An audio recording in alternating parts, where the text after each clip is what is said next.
آپ نے کرنی پڑے گی.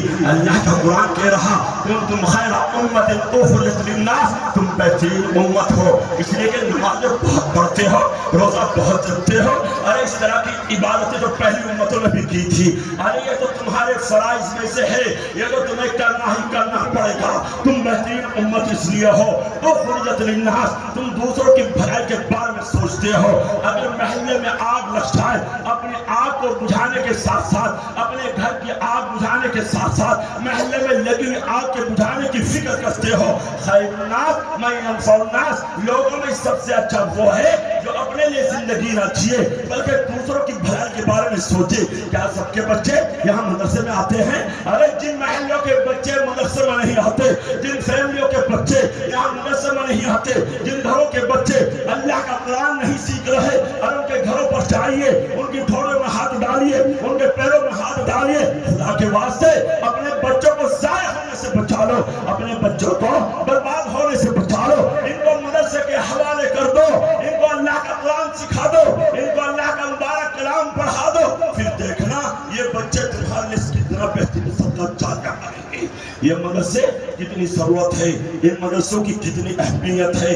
وقت اجازت نہیں دے رہا ہے ورنہ بتاتا کہ مدرسہ کسے کہا جاتا ہے. مدرسہ نام ہے ایک اللہ کی پہچان کرانے کا, مدرسہ نام ہے میرے نبی حضرت علیہ السلام کی وراثت کو تقسیم کرنے کا, مدرسہ نام ہے عقائد کی اصلاح کا, مدرسہ نام ہے امت کے اخلاق کو سنوارنے کا, مدرسہ نام ہے بے دینی کو دور کرنے کا, مدرسہ نام ہے معاشرے کے اندر جو برائی ہے اس کو مٹانے کا, مدرسہ نام ہے گھروں کو اندر دین کو زندہ کرنے کا, مدرسہ نام ہے. مسلمانوں وقت اجازت نہیں دے رہا. آج ان مدرسوں کی اہمیت کو سمجھیے, ارے ان مدرسوں کی اہمیت کو سمجھیے. یہ مدرسے کتنے ضروری ہیں. ارے ان مدرسوں کے اندر تمہارے بچوں کو قرآن سکھایا جاتا ہے, تمہارے بچوں کو دین سکھایا جاتا ہے. ان مدرسوں کے اندر تمہارے بچے کے ایمان کو بنایا جاتا ہے. ان مدرسوں کے اندر تمہارے بچوں کے عقائد کو مضبوط کیا جاتا ہے. ان مدرسوں کے اندر یہ مدرسے کتنے ضروری ہیں. تو مسلمانوں یہ جو ہے ان مدرسوں کے اندر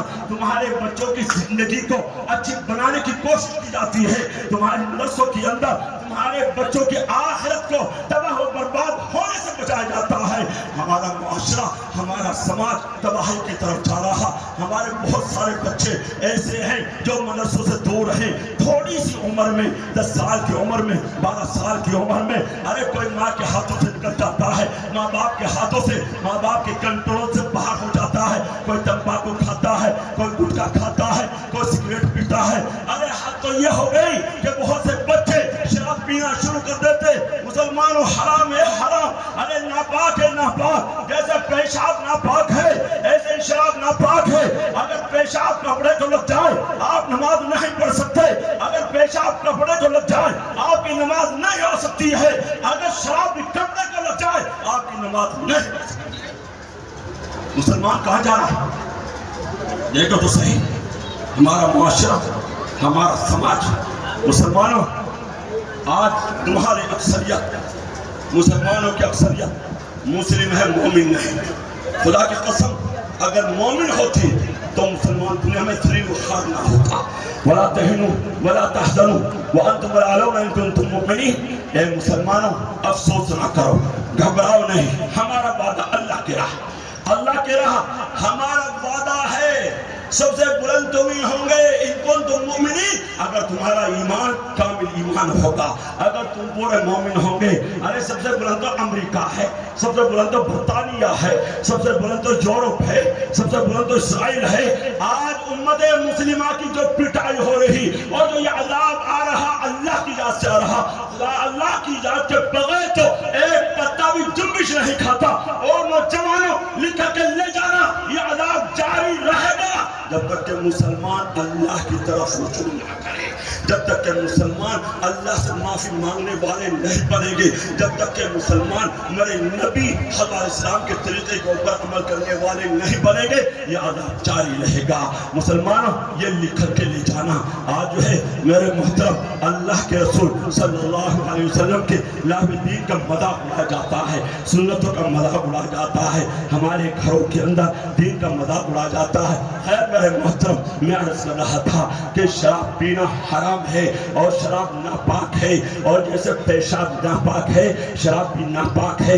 اگر پیشاب کپڑے کو لگ جائے تو آپ کی نماز نہیں ہو سکتی ہے، آپ نماز نہیں پڑھ سکتے ہیں۔ ایسے ہی شراب اگر لگ جائے آپ کی نماز نہیں ہو سکتی ہے، اور یہ گناہوں کی جڑ ہے۔ جب کوئی شخص شراب پیتا ہے وہ آپے سے باہر ہو جاتا ہے، کنٹرول سے باہر ہو جاتا ہے، پھر دنیا کا بڑے سے بڑا پاپ کرنے کو تیار ہو جاتا ہے۔ وہ کسی کا مرڈر بھی کر سکتا ہے، کسی کے ساتھ مکالمہ بھی کر سکتا ہے۔ اس لیے شریعت نے اس کے اوپر پابندی عائد کرتی ہے۔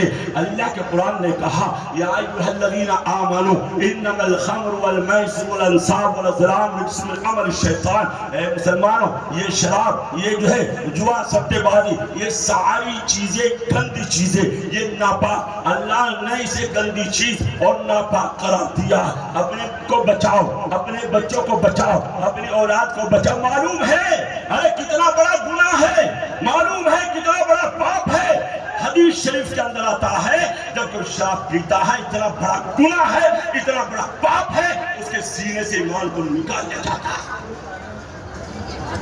اپنے بچوں کو بچا کے رکھیں۔ آتا ہے کتابوں کے اندر نشہ کرنے والے کو جب اٹھایا جائے گا تو اس کی آنکھیں سیاہ ہوں گی، اس کی آنکھیں نیل منہ ہوں گی، اس کی زبان باہر کو نکل رہی ہوگی، اس کا چہرہ سیاہ ہوگا۔ اور آتا ہے کتابوں کے اندر نشہ کرنے والے کو سلام نہ کہو، بیمار ہو جائے بیمار پرسی نہ کرو، مر جائے تو جنازے میں شرکت نہ کرو، اگرچہ وہ علماء کے لیے ہے، اگرچہ وہ متقی لوگوں کے لیے ہے کہ جو ہے شرکت نہ کرو۔ اور کتابوں کے اندر آتا ہے کہ جو شخص نشہ کرنے والے کو کھانے کا ایک لقمہ دے گا، مرنے کے بعد اس کے جسم پر سانپ اور بچھو مسلط کر دے جائیں گے۔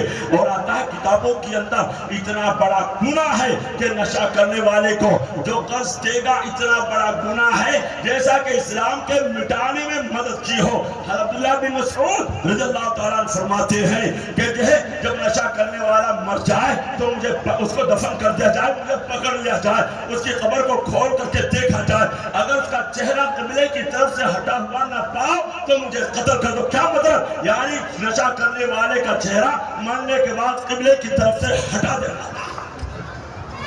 اتنا بڑا گناہ ہے، اتنا بڑا پاپ ہے، تو اس لیے اپنے بچوں کو بچانے کی کوشش کرو گے انشاءاللہ۔ میرے محترم، سب ہمارا سماج، ہمارا معاشرہ یہ جو تباہی کی طرف جا رہا، اس پر روک لگانے کی کوشش کرے۔ حاجی صاحب، نمازی صاحب، امیر صاحب، آپ کیا سوچتے ہیں ہمارا بیٹا تو بہت نیک ہے، ہمارا بیٹا تو سیدھا اسکول سے گھر آتا ہے، کبھی کبھی دعوت و تبلیغ میں بھی وقت لگا دیتا ہے۔ حاجی صاحب نہیں، آج ہی سے اپنے پوتے کی فکر کرنی پڑے گی۔ جب محلے میں آگ لگتی ہے تو آس پاس کے مکان بھی محفوظ نہیں رہتے، اور اس کی چنگاری سے آس پاس کے مکان بھی محفوظ نہیں رہتے۔ ان برائیوں کو مٹانے کے لیے مدرسے، ان برائیوں کو مٹانے کے لیے یہ مدرسے، آپ کا جو تعلق مدرسے کے ساتھ ہے اس کو تھوڑا بڑھانے کی کوشش کریں انشاءاللہ۔ کرو گے انشاءاللہ؟ کون کون حضرات تیار ہیں؟ اللہ مجھے آپ کا عمل کی توفیق عطا فرمائے۔ حد والے یہاں پر بیٹھے ہوئے ہیں، دل تو چاہ رہا تھا کہ حضرت کے ہوتے ہوئے نہ بولوں زیادہ، مگر حکم کی تعمیل امر فوق العادت کے تحت جو ہے میں حاضر ہو گیا۔ اللہ مجھے بھی اور آپ کو بھی عمل کی توفیق عطا فرمائے۔ خیر میرے محترم، آپ حضرات سے درخواست ہے سب 5-7 منٹ میرا تھوڑا ساتھ دیں انشاءاللہ، دو گے انشاءاللہ۔ اللہ کے رسول صلی اللہ علیہ وسلم نے فرمایا کہ جو شخص کسی طالب علم کے لیے کوئی راستہ طے کر دے، کھانے کا انتظام، پینے کا انتظام، چار دیواری کا انتظام، پڑھانے والے کا انتظام، اللہ اس کے لیے جنت کا راستہ آسان کر دیں گے۔ ایک بات ہمارے سامنے آئی کہ بہت سارے لوگ غیبتیں کرتے ہیں، بہت سارے علماء کرام کی برائی کرتے ہیں۔ وہ کیوں کرتے ہیں؟ ارے ہم نے قرآن کو پڑھا ہے، قرآن کو سمجھا نہیں۔ اگر قرآن کو سمجھا ہوتا ہم برائی نہ کرتے، اگر ہم نے قرآن کو سمجھا ہوتا ہمارے گھروں کے اندر جو ہے نماز جو ہے ہمارے گھر نماز سے آباد ہوتے، ہمارے گھر قرآن سے آباد ہوتے۔ مسلمانوں، صحابہ کرام نے قرآن کو پڑھا بھی تھا اور قرآن کو سمجھا بھی تھا۔ اللہ کے مبارک کلام کی محبت میں صحابہ کرام نے اپنے خون کی قربانی دی، اپنی جانوں کی قربانی دی، اپنے مالوں کی قربانی دی، اپنے گھروں کو قربان کر دیا۔ صحابہ کرام نے اپنے جسم کے ٹکڑے کرا دیے، مگر اللہ کے مبارک کلام سے بے وفا صفائی نہ کی۔ مسلمانوں کیا حضرت بلال کی جو ہے یہ دنیا حضرت بلال کی قربانی کو بھلا دے گی؟ کیا یہ دنیا عامر عمار بن یاسر کی قربانی کو بھلا دے گی؟ کیا یہ دنیا حضرت سمیہ کے جو 2 ٹکڑے کیے ابو جہل نے کیا اس کی قربانی کو بھلا دے جائے گا؟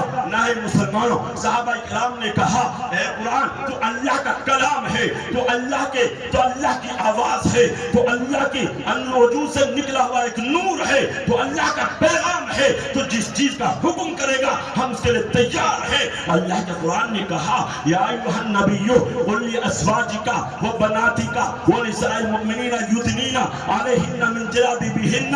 اے نبی کہہ دے اپنی بیویوں سے اور کہہ دے اپنی بیٹیوں سے اور کہہ دے مسلمان عورتوں سے آج کے بعد کھلے چہرہ کوئی باہر نہ جائے، بغیر پردے کے نہ جائے، بغیر برقعے کے نہ جائے، بغیر چادر کے نہ جائے۔ اگر تمہاری بیٹی فاطمہ بھی تم سے ملنے کے لیے آئے تو پردے کے ساتھ آئے، ام سلمہ پردے کے ساتھ رہے، ام حبیبہ پردے کے ساتھ رہے، عائشہ پردے کے ساتھ رہے، ابو بکر کی بیوی پردے کے ساتھ رہے، عمر کی بیٹی پردے کے ساتھ رہے۔ خدا کی قسم اگر کسی کے پاس چادر تھی، چادر سے اپنے کو چھپا لیا، اگر چادر نہیں تھی اور ٹاٹ تھا، ٹاٹ کے 2 ٹکڑے کیے، ایک ٹکڑے سے اپنے بدن کو چھپا لیا، اگر چادر بھی نہیں اور چار بھی نہیں، غربت کا یہ عالم تھا تو درختوں کے پتوں سے اپنے بدن کو چھپا لیا، مگر پردے کا مذاق نہ بنایا۔ مسلمانوں آج علماء کرام کا مذاق بنا جاتا ہے، آج علماء کرام کی توہین کی جاتی ہے، جنہوں نے تمہارے بچوں کو الف با تا سا لا الہ الا اللہ محمد رسول اللہ سکھا دیا۔ اگر تنخواہ تو بہت دور کی بات ہے، اگر ان کی چوٹیاں اپنے سروں پر اٹھا کر رکھ لی جائے تب بھی حق ادا نہیں ہوتا ہے۔ مسلمانوں اگر کوئی برائی کرتا ہے تو اس کی نسب کے اندر ولی پیدا نہیں ہو سکتا، محدث پیدا نہیں ہو سکتا، مفسر قرآن پیدا نہیں ہو سکتا۔ حماشی صاحب گنگوہی رحمت اللہ علیہ نے تو یہاں تک لکھا ہے کہ جو علماء کی برائی کرتا ہے مرنے کے بعد اس کا چہرہ قبلے کی طرف سے ہٹا دیا جاتا ہے۔ تو اس لیے آپ کا جو تعلق علماء کے ساتھ ہے اسے تھوڑا بڑھانے کی کوشش کرو انشاءاللہ۔ سب تیار ہیں؟ بتائیں ابھی جن بچوں کے سر پر دستار رکھی ماشاءاللہ بہت بڑی خوشی کی بات ہے، مگر کوئی نام ایسا نہیں آیا کسی نے یہ کہا ہو کہ ہمارے بیٹے نے ماشاءاللہ حضرت کے ہاتھوں سے ہمارے بیٹے کی سر پر دستار فضیلت رکھی گئی، چلو 11,000 روپے، 15,000 روپے، 20,000 روپے ہم